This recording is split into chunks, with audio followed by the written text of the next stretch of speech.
Muy buenos días, soy Juan Felipe Nera Guevara y aquí este es mi proyecto por cuarto periodo de pensamiento bioético de sexto grado. Empecemos. Bueno, vamos a hablar sobre la taxonomía. La taxonomía es la ciencia que estudia la clasificación de los seres vivos, como podemos ver aquí en el texto, que empieza desde la manera más general, que podemos decir así, tal vez el dominio, que es el primero, como podemos verlo aquí, que está apuntando el mouse, el dominio en la imagen. Y después pasa, pues como podemos ver en la imagen, reino, filo, clase, orden, familia y género y especie. Nosotros podemos encontrar también en otras páginas otro tipo de taxonomía, o sea, más especificaciones, o sea, más categorías, que es como se llama. También tenemos el subfilo, subclase y suborden y subfamilia.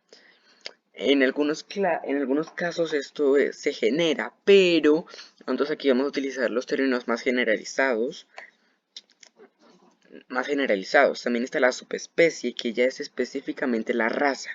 Pero bueno, vamos a pues, generalizar, como puede decir así.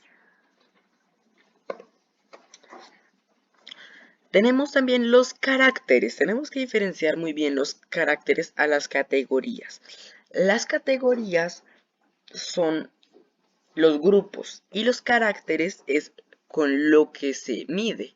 Con lo que se mide. Sí, se podría hacer así. Los fisiológicos. Eso quiere decir pues la estructura del ser vivo. En este caso el ser humano em, tiene una estructura fisiológica muy parecida a los chimpancés, monos y esas especies, por lo que hace parte de, pues, el grupo, hace parte de la familia primate, ¿sí? Moleculares, que pues básicamente sería lo mismo, pero molecularmente, y bibliográficos, que pues esté pues, asociado a ellos. Carlos Borlinio fue el creador como tal de la taxonomía. Este señor lo que hizo fue básicamente, fue el primero en pensar la división de los seres vivos, pues de una manera, se puede decir que parecida como la que hacemos hoy en día.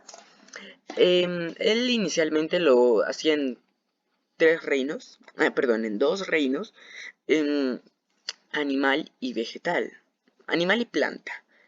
Esos eran los únicos dos reinos, no se incluían a los alimentos, a los vegetales, solo las plantas y bueno, los animales. Después con el tiempo, los avances tecnológicos, em, fue en animal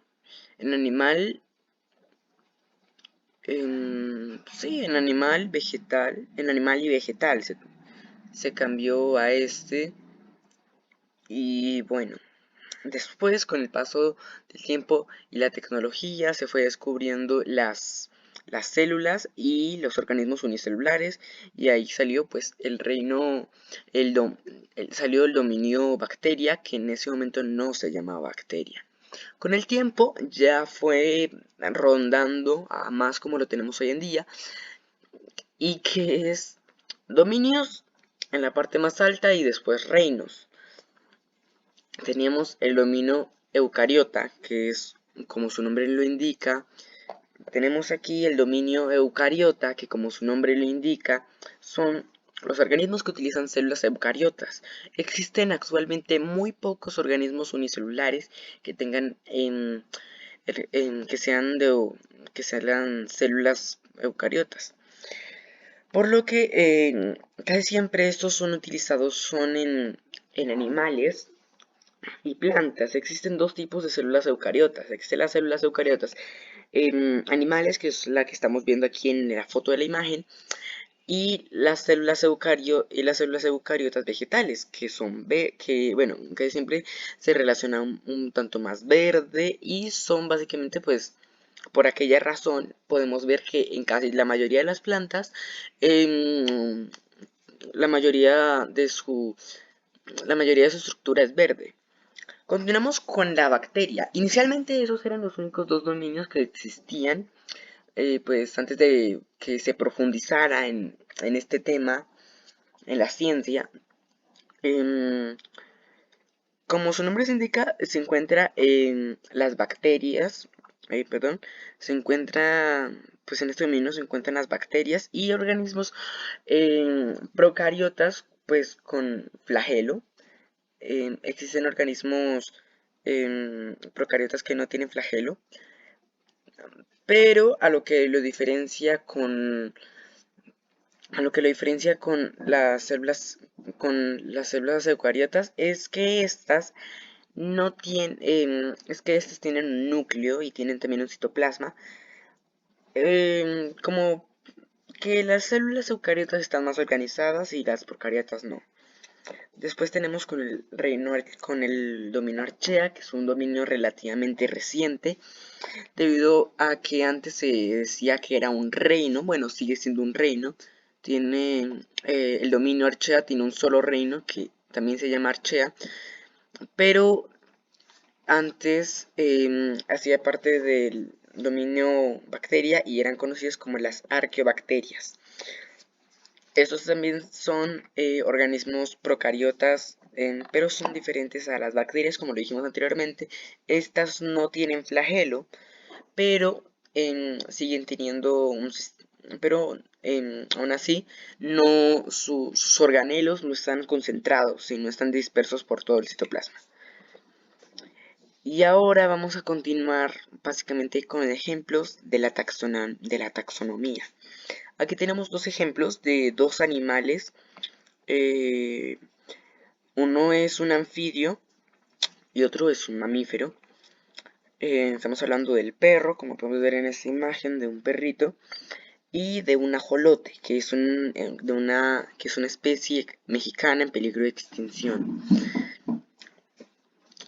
Bueno, vamos a empezar por la taxonomía del perro. Como podemos ver aquí, ambos hacen parte del dominio Eucaria o eucariota, para decirlo un poco más fácil.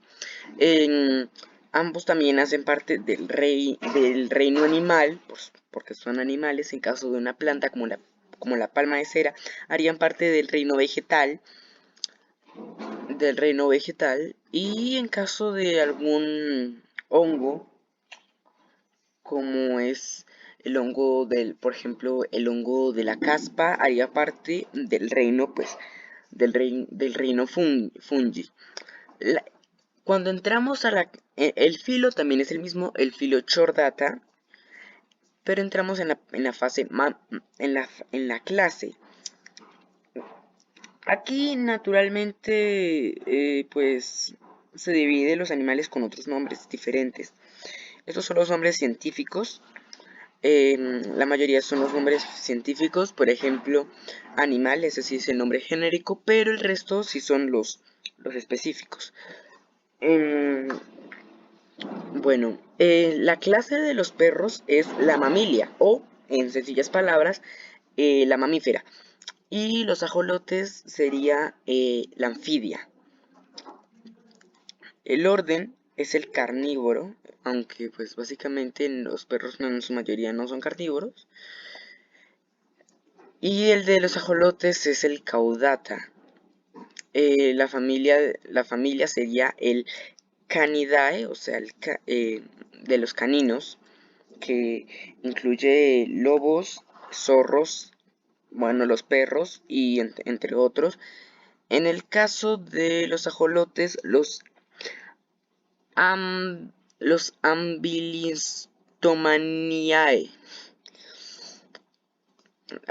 El género de los perros es el Canis, es decir, ya la última parte, la parte más general.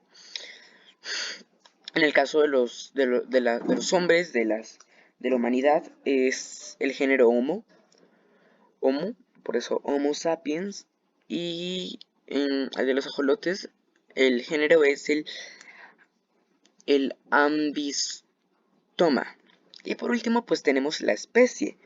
En sencillas palabras, nosotros les diríamos a cada uno, como podemos ver acá arriba, perros y ajolotes. pero aquí vamos a utilizar los nombres pues científicos, que son en el caso del perro el Canis familiaris, y en el caso de los ajolotes el Ambistoma mexicanus. En otras palabras, ajolote mexicano.